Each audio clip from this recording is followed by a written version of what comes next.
Good morning, all of the students. We are all assembled here. Once again, I am discussing about the very most significant and important chapter, glands.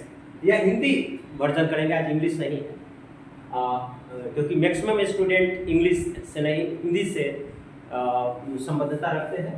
उनके लिए है ग्रंथियाँ समझने का प्रयास करेंगे। ग्रंथि किसको कहते हैं, ग्रंथि कितने प्रकार के होते हैं और उनको पहचानने का तरीका क्या क्या हो सकता है। ग्रंथियों के लेकर उपनाम को लेकर बहुत सारे सवाल आते हैं, उसकी भी चर्चा करेंगे।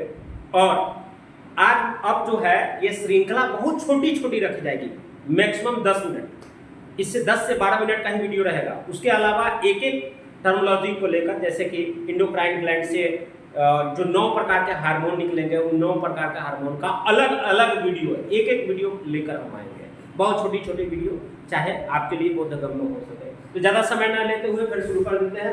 ग्रंथि, ग्रंथि किसको कहते हैं? पहली नंबर बात होगा कि ग्रंथि कहते ही किसको है, ग्रंथि से आप क्या समझते हैं। तो ग्रंथि जो है एक प्रकार का थैलीनुमा संरचना होता है। ग्रंथि जो होता है थैलीनुमा संरचना होता है। उस थैलीनुमा संरचना से या तो हार्मोन का सेक्रेशन होगा, या फिर एंजाइम का सेक्रेशन होगा, या फिर जूस का सेक्रेशन होगा। इसके आधार पर इसका नामकरण भी किया जाता है। इस ग्रंथि का नामकरण भी किया जाता है। इस ग्रंथि का नामकरण इस के आधार पर किया जाता है, जैसे कि अंतःस्रावी ग्रंथि, अंतःस्रावी ग्रंथि, अंतःस्रावी ग्रंथि जिसको इंडोक्राइन ग्लैंड कहते हैं। और दूसरा जो होता है वह होता है बहिस्रावी ग्रंथि, बहिस्रावी ग्रंथि। और तीसरा जो हमारा कहते हैं वह मिश्रित ग्रंथि होता है, मिश्रित ग्रंथि होता है। इसको बहुत टेक्निकल भाषा में और बहुत बोधगम्य भाषा के रूप में समझने का प्रयास करेंगे। अंतःस्रावी ग्रंथि, बहिस्रावी ग्रंथि और मिश्रित ग्रंथि में यह जानने का प्रयास करेंगे कि अंतःस्रावी जो होता है इससे और सिर्फ हार्मोन का सेक्रेशन होता है। किसका सेक्रेशन होता है? हार्मोन का सेक्रेशन होता है। दूसरी नंबर बात, इसमें जो है नलिका विहीन होता है। नलिका जो है विहीन होता है, यानी कि डक्ट जो है अनुपस्थिति होता है। और यह डायरेक्ट ब्लड में डिफ्यूज कर जाता है, यानी कि विसरित हो जाता है कि नहीं? उसको क्या कहेंगे? ऐसे ग्रंथियों को हम अंतःस्रावी ग्रंथि कहेंगे, जिसमें हार्मोन का सेक्रेशन करता हो, नलिका विहीन हो और डायरेक्ट ब्लड में डिफ्यूजन कर जाता हो। ऐसी ग्रंथि को क्या कहते हैं? अंतःस्रावी ग्रंथि कहते हैं। दूसरा बहिस्रावी ग्रंथि उसको कहेंगे जिसमें एंजाइम या फिर जूस का सेक्रेशन होगा, और इसके लिए नलिका की जरूरत होती है। नलिका यानी कि डक्ट की जरूरत होता है, यानी कि डक्ट उपस्थित होता है, उपस्थित होता है। यह जनरली जो है पाचन करने के, जब भोजन का हम पाचन करते हैं उसमें ज्यादातर इसका जरूरत पड़ता है। यह बहिस्रावी ग्रंथि कहलाते हैं। इसका सबसे अच्छा उदाहरण है यकृत, यानी कि लीवर। यकृत जो है वह सबसे अच्छा उदाहरण है कि नहीं? यह बहिस्रावी ग्रंथि का। और तीसरा जो होता है मिश्रित ग्रंथि होता है। यहाँ पर देखिएगा, यहाँ से हार्मोन का सेक्रेशन होता है, जबकि यहाँ एंजाइम और जूस का सेक्रेशन होता है, एंजाइम या जूस का सेक्रेशन होता है। मिश्रित ग्रंथि में हार्मोन और प्लस एंजाइम या जूस, इन सभी का जब सेक्रेशन होने लगे जिस ग्रंथि से, उसको क्या कहते हैं? मिक्स ग्लैंड कहते हैं। उसे क्या कहते हैं? मिक्स ग्लैंड है कि नहीं? तो आप एक मोटा मोटी आप लोगों को पता चल गया हो, अंतःस्रावी ग्रंथि किसको कहेंगे, बहिस्रावी ग्रंथि किसको कहेंगे और मिश्रित ग्रंथि किसको कहेंगे। और यहाँ से 3 चीजों का उभरना हुआ, यानी कि इस ग्रंथि से हार्मोन का सेक्रेशन होता है, ग्रंथि से एंजाइम का सेक्रेशन होता है, और जूस का सेक्रेशन होता है। जब हार्मोन का सेक्रेशन हो तो वह सिर्फ अंतःस्रावी ग्रंथि करता है, अंतःस्रावी ग्रंथि कहलाता है। और जब एंजाइम और या जूस का हो तो उसे वही श्रावी ग्रंथि कहते हैं। और या जब दोनों होने लगे तो उसी को कहते हैं मिश्रित ग्लैंड्स। इतना आप लोगों को क्लियर हो गया होगा, ऐसा मुझे उम्मीद है। अब है एकाएकी, पहले अंतःस्रावी ग्रंथि, फिर बहिःस्रावी ग्रंथि और उसके बाद मिश्रित ग्रंथि को समझेंगे।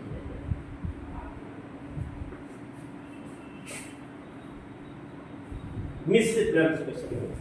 पहला जो है अंतःस्रावी ग्रंथि, अंतःस्रावी अंतःस्रावी ग्रंथि को अंतःस्रावी ग्रंथि जो होते हैं, जिसको इंडोक्राइन ग्लैंड कहते हैं, इसकी संख्या में कितनी होती है?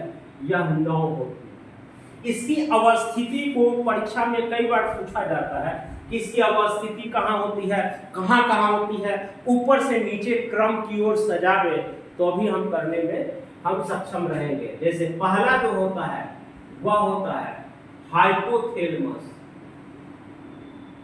Hypothalamus, hypothalamus. दूसरा जो होता है वह होता है पीनियल, और तीसरा जो होता है प्यूटरी, प्यूटरी। इसी को क्या कहते हैं हिंदी में? प्यूटरी ग्लैंड को ही क्या कहा जाता है? पीयूष ग्रंथि, पीयूष ग्रंथि कहा जाता है। चौथा होता है थायराइड, थायराइड।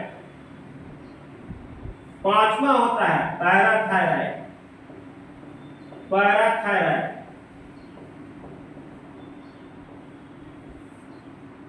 छठा आपको याद रहना चाहिए जो चेस्ट पर होता है, हाइमस, हाइमस।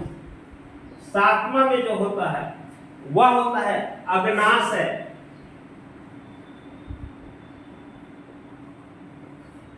आठवां में होता है यह एड्रीनल ग्रंथि, एड्रीनल ग्रंथि। इसी को हिंदी में अधिवृक्क भी कहते हैं, अधिवृक्क ग्रंथि भी कहते हैं। और नौवां gonads, gonads, gonads, GONADS, gonads. या इसी को जनन ग्रंथि भी कहते हैं, जनन ग्रंथि भी कहते हैं, जनन ग्रंथि भी कहते हैं। ये तीनों हाइपोथैलेमस से लेकर पीयूष ग्रंथि तक यह शरीर के सिर में पाए जाते हैं, यानी कि हेड में पाए जाते हैं, हेड में पाए जाते हैं। थायराइड और पैराथायराइड यह गर्दन में पाए जाते हैं, जबकि थाइमस यह छाती में पाए जाते हैं, चेस्ट में पाए जाते हैं। अग्नाशय जो है, अग्नाशय छोटी आंत के ड्यूडेनम पार्ट से जुड़ा हुआ रहता है, यानी कि यह इंस्टेटाइन यानी कि आंत से जुड़ा होता है, आंत से। ठीक है, अग्नाशय जो है आंत से जुड़ा हुआ रहता है। और एड्रिनल ग्रंथि जो है, एड्रिनल ग्रंथि अधिवृक्क से ये जो है किडनी से लगा हुआ रहता है, या किडनी से या वृक्क से जुड़ा होता है, किडनी या वृक्क से जुड़ा रहता है, उससे से अटैच रहता है। और गोनाड्स जो है यह वृक्क के नीचे या उदर भाग के नीचे वाले भाग में पाया जाता है, वृक्क के नीचे या उदर भाग के नीचे, उदर भाग के सबसे निचले भाग, सबसे निचले भाग, नीचे नीचे आता है, नीचे। सिर्फ इतना ही से आपको एक क्रम पता चल गया, कहां अवस्थित होता है वो पता चल गया। आपको सवाल ये पूछे जा सकते हैं कि सिर में कितने जो होते हैं अंतःस्रावी ग्रंथि होते हैं 3, गर्दन में कितने हैं 2, छाती में 1, आंख के आसपास 1, किडनी के पास 1 और सबसे उधर भाग में नीचे, टोटल जोड़िएगा तो 9 आ जाता है। अब जो है इससे संबंधित कई ऐसे और भी सवाल फैक्चुअल रूप से पूछे जाते हैं जो आप गलती करके आते हैं। कई जगह किताबों में लिखा गया है सबसे छोटी ग्रंथि क्या है, आप मार के आ जाते हैं पिट्यूटरी या पीयूष ग्रंथि, लेकिन वह बिल्कुल रॉन्ग है। सबसे छोटी ग्रंथि जो होता है वह पीनियल ग्लैंड होता है, या 0.2 ग्राम का अंतर होता है, यानी कि पिट्यूटरी से या 0.2 ग्राम छोटा होता है पीनियल, इसलिए सबसे छोटी ग्रंथि जो है पीनियल जाएगा, उसके बाद पिट्यूटरी ग्रंथि होती है।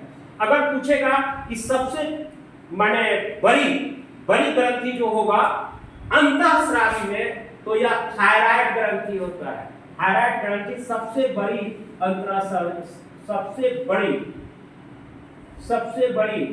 यह अंतःस्रावी ग्रंथि है, अंतःस्रावी ग्रंथि है। और सबसे बड़ी यह बाह्यस्रावी ग्रंथि जो पीछे पड़ा होगा, बाह्यस्रावी ग्रंथि, यह लीवर हो जाता है, यानी कि यकृत हो जाता है। और ओवरऑल सबसे बड़ी अंतःस्रावी में भी, बहिःस्रावी ग्रंथि में और मिश्रित ग्रंथि में सबसे बड़ा ग्रंथि कौन हो जाएगा, उसमें भी लीवर होता जाएगा ओवरऑल। तो ये सारी की सारी चीजें हो गई।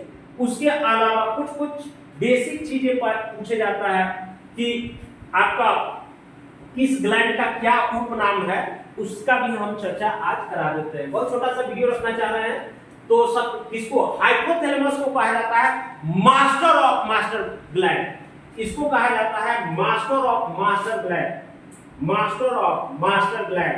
लिखते जाइएगा master of master gland, master of master gland है कि नहीं, या इसको कहते हैं सुपर ग्लैंड भी कहा जाता है, सुपर ग्लैंड है कि नहीं।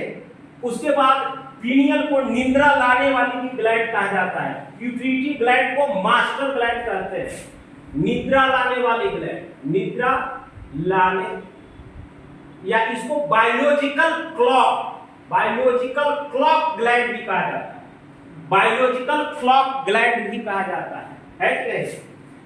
पिट्यूटरी या पीयूष ग्रंथि को कहा जाता है मास्टर ग्लैंड, मास्टर ग्लैंड। उसके बाद में थायराइड, पैराथायराइड के लिए बहुत विशेष नहीं आता है, थाइमस के लिए बहुत आता नहीं है, अग्नाशय के लिए बहुत ज्यादा नहीं है, एड्रिनल से बहुत ज्यादा सवाल आते हैं। इसके लिए उपनाम होता है 3S, 3F, 3S, उसके बाद में 3S, उसके बाद में लरो, उरो और भागो, लरो, उरो और भागो, फाइट, फ्लाई एंड फ्लाइट, इसी को कहा जाता है एड्रिनल ग्रंथि को, है कि नहीं। ये सभी के सभी। इसके बाद जीवन रक्षक ग्रंथि भी कहा जाता है, इसको जीवन रक्षक ग्रंथि भी कहा जाता है कि नहीं। ये सभी इस सब के उपनाम है। और गोनाड से सिफिलिस, निमोनिया जैसे रोग होते हैं, इससे संबंधित होते हैं, इस सारी चीजों की चर्चा करेंगे। लंबा वीडियो न रखने के कारण मैं अगले वीडियो से लाऊंगा हाइपोथैलेमस के लिए क्या अलग अलग काम है, कहां पाया जाता है, इसका कौन सा ये चीजें हार्मोन का सेक्रेशन करेंगे, इस सबसे बहुत प्रश्न आ रहा। एक एक चीज को हम लेकर आएंगे, जैसे कमेंट सेक्शन में आप कमेंट करके उस अनुसार से हम वीडियो कर सकते हैं। धन्यवाद।